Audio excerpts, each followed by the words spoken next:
Hey, welcome back to the kitchen. If this is your first time here, my name is Jill, and around here we are just working on creating a life that we love, and we're going to do it on a budget, using a bit of creativity, and with no attempts to trying to keep up with anybody at all. We just do what we do, and we make do with what we got, and we make it work, and it's fantastic. And there was a sale at the store on heavy whipping cream, and so I picked up about 4 quarts of it, and I'm gonna be making some butter. Butter is super easy to make. It just is heavy whipping cream, as high a fat as you could possibly get. 36 is probably as low as you wanna go. If you can get 40, 42, whatever. But you wanna have nice, cold, heavy whipping cream, something to mix it in. I like a stand mixer. You can do it in a mason jar just by shaking.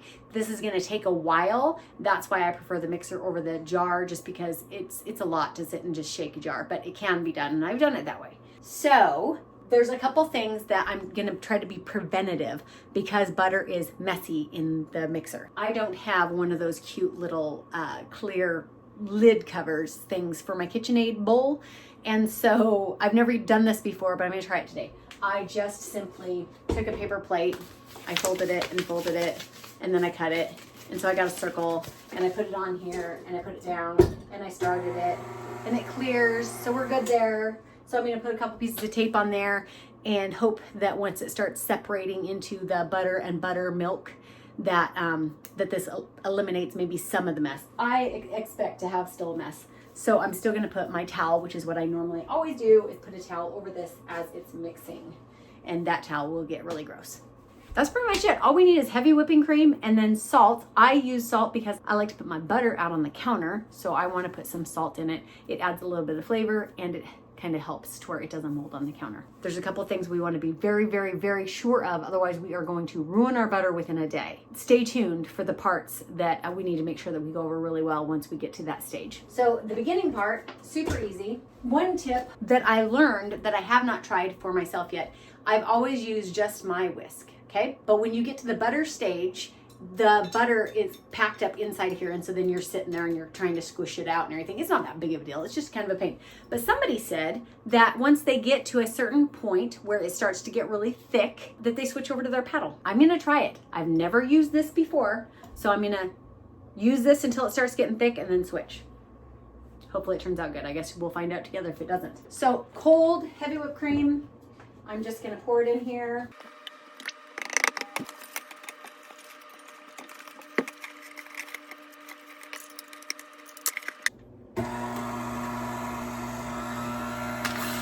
Okay, so this process right here is gonna take us a bit. It's gonna take a few minutes. We're gonna go through the process of it being heavy whipping cream, and then it's gonna start to look like ready whip, cool whip, whipped cream.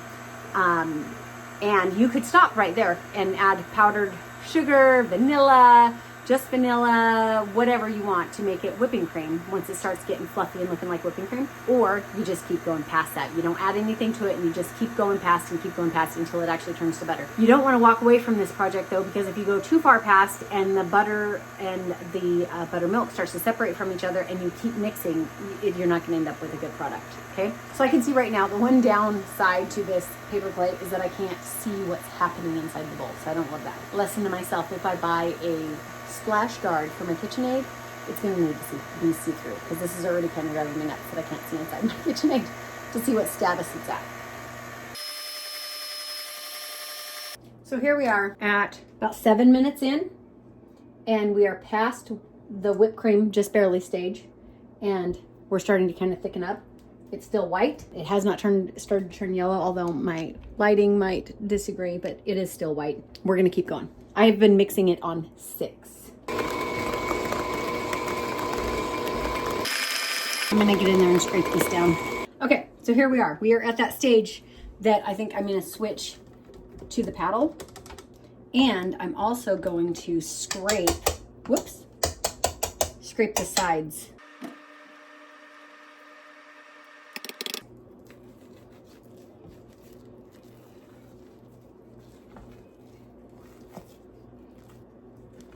So this is real good. The texture obviously is changing. It's thicker. It looks more like a whipped cream. So we're gonna keep it going.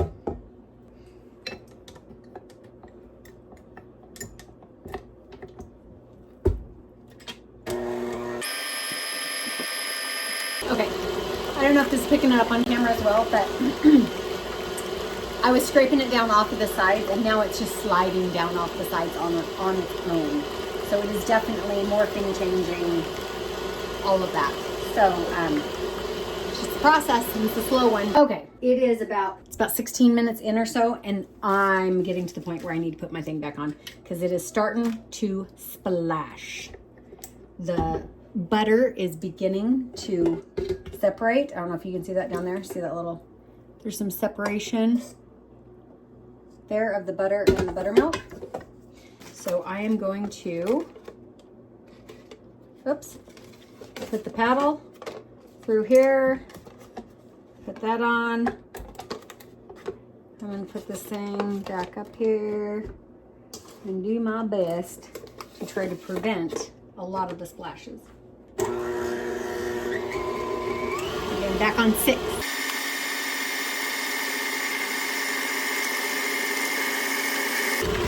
Okay, it's helping a lot, but I'm still getting splashes.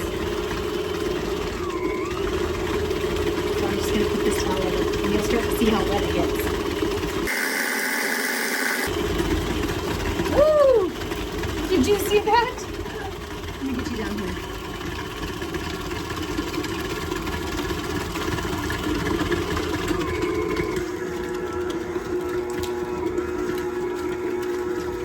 Whoa. What a mess.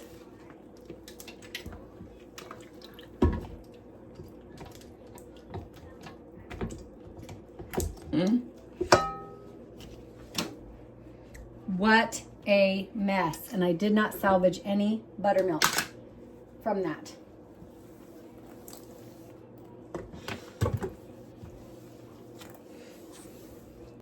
Do you see my floor?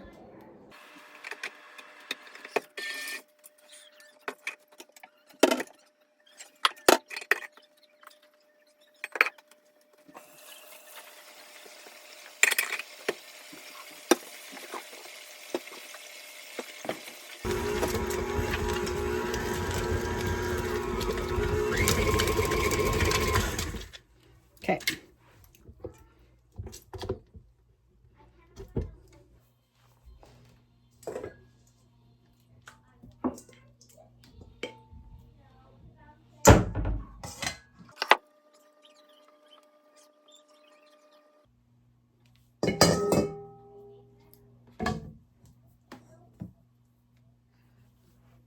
Here's the part that's the most important. We need to get this butter to run clear. Okay? We need to get all that buttermilk out of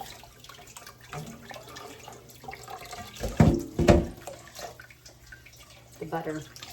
If we leave any of that buttermilk in, your butter's going to turn rancid real fast, and we don't want that. So this is kind of what we want.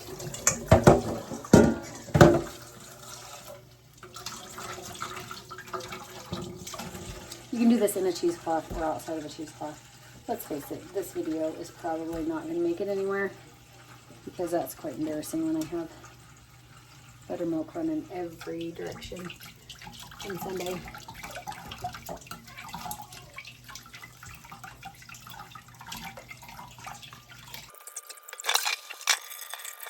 So this might take several minutes. Just run this butter through cold water.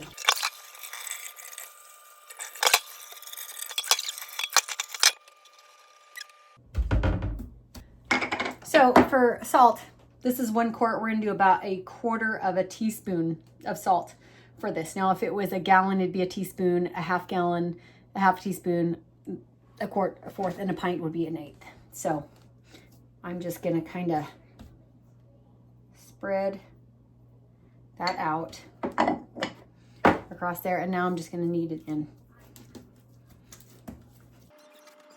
You don't want it too salty, but you want enough salt that you can leave it as a preservative. I use Redmond's real salt.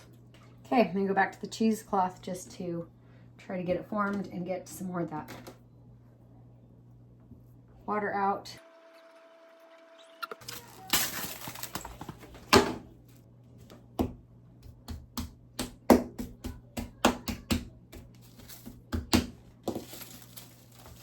12.7 ounces.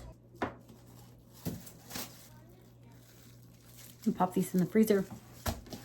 There you go. Best of intentions. I'm a little too ambitious for my KitchenAid. A quart is too much to put in there. Usually I only buy the little half jugs. I still got it. Just had a mess to clean up. That's okay. Anyway, God has been so good to me this week, and I hope he's been good to you. Please have a great week, and like and subscribe, and let's go on this journey together. Goodbye.